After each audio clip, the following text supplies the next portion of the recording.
Hello दोस्तों। आधुनिक युग में 2022 तक सभी ग्राहकों के अकाउंट्स अलग अलग बैंकों में ओपन हो गए हैं तथा ग्राहक इन सभी का अच्छी तरह से उपभोग भी कर रहा है। लेकिन 1980 के दशक में देखा जाए तो बैंकों की कार्यप्रणाली बहुत ही खराब थी, जिसकी वजह से ग्राहकों के कोई भी अकाउंट्स ज़्यादातर नहीं थे। अगर थे भी तो वो बड़े बिजनेसमैन और धनी व्यक्तियों के थे। राष्ट्रीयकरण के पहले बैंकों की नीति बहुत ही खराब थी, जिसके कारण बैंक का पैसा डूब जाता था तथा ग्राहक असंतुष्ट थे और आर्थिक सहायता से भी बैंक ओपन होते ही कुछ दिनों के बाद में बंद हो जाते थे, क्योंकि उसका ढांचा आर्थिक सहायता से मजबूत नहीं था। अगर बैंक सुचारू रूप से कार्य न कर सके तो इसमें ग्राहकों का ही नुकसान होता था। सरकार का कोई भी हस्तक्षेप इसमें नहीं था। किसी कारणवश ग्राहकों का नुकसान हो जाता है या फिर बैंक डूब जाती है, ऐसे समय में कोई भी एक्शन सरकार की तरफ से ज़्यादातर नहीं लिया जाता था, क्योंकि प्राइवेटाइजेशन बैंक में सरकार ज़्यादा हस्तक्षेप नहीं लेती थी। इनके अलावा भी कुछ कारणों को लेकर सरकार ने राष्ट्रीयकरण का मामला 1969 में पारित किया गया है। राष्ट्रीयकरण से क्या कुछ सुधार बैंक की नीति में आया है तथा ग्राहकों के उनके संबंध में क्या प्रतिक्रिया है, इस सभी बातों को स्पष्ट रूप से जानते हैं आज। बैंक की नेशनलाइजेशन की शुरुआत ब्रिटिश काल में ही 1800 के दशक में हुई थी, जिसका इतिहास बहुत ही पुराना है। 19वीं शताब्दी में ईस्ट इंडिया कंपनी ने 3 बैंकों की शुरुआत की थी, जिसमें bank of Bengal, bank of Bombay और बैंक ऑफ मद्रास। इन तीनों बैंक को मिलाकर इंपीरियल बैंक की निर्मित हुई। लेकिन देखते ही देखते 1955 को इसका विलय एसबीआई यानी कि भारतीय स्टेट बैंक ऑफ इंडिया में कर दिया गया, जो कि लेन देन के व्यवहार में सबसे बड़ी बैंक मानी जाती है। ये तो बैंकों की थोड़ी सी हिस्ट्री हो गई। अब आइए जानते हैं नेशनलाइजेशन के पीछे क्या क्या उद्देश्य हुआ करते थे। बैंकिंग कार्यप्रणाली सुचारू रूप से चालू करने के लिए और बेहतर सेवा प्रदान करने के लिए नेशनलाइजेशन का निर्माण हुआ। बैंकिंग प्रणाली की सुविधाएं गरीब व्यक्तियों तथा किसानों के लिए उपयुक्त हो सके, इसके हिसाब से भी देखा गया था।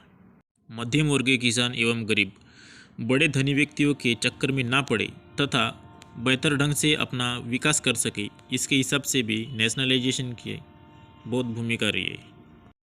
अगर इतिहास के रूप में देखा जाए तो 1951 में 400 से भी अधिक प्राइवेट सेक्टर में बैंकिंग थी, किंतु 1947 से 1955 तक हर साल 40 के करीब बैंक फेल होती थी तथा आर्थिक रूप से उसका ढांचा बिगड़ा हुआ करता था।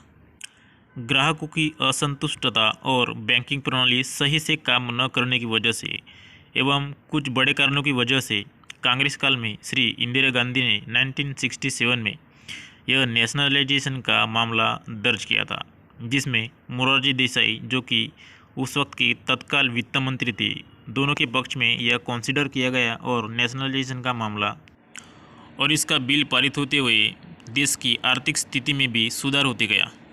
बैंकों के राष्ट्रीयकरण में सबसे पहले 14 बैंकों का राष्ट्रीयकरण किया गया, जो कि 19 जुलाई 1969 को किया गया था, जिसमें Allahabad bank, bank of Baroda, bank of India, bank of Maharashtra, Canara bank, central bank of India, Dena bank, Indian bank, Indian overseas bank, Punjab national bank, syndicate bank, UCO bank, united bank of India तथा यूनियन बैंक ऑफ इंडिया, इन 14 bank का राष्ट्रीयकरण सबसे पहले किया गया था।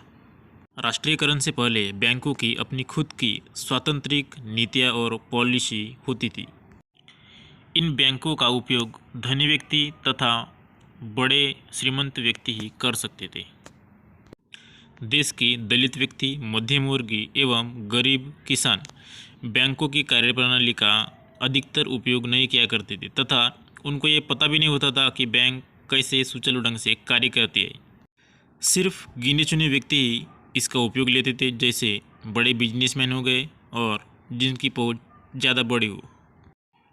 लेकिन राष्ट्रीयकरण के बाद यानी कि 1969 के बाद बैंकों की कार्यप्रणाली में लगातार सुधार होते गया और आर्थिक रूप से भी वो स्ट्रांग होती गई। अब प्राइवेट बैंकों में सरकार का निवेश हुआ और राष्ट्रीयकरण हुआ तो बैंकों से पूछताछ और इन्फॉर्मेशन सरकार तक भी जाती थी।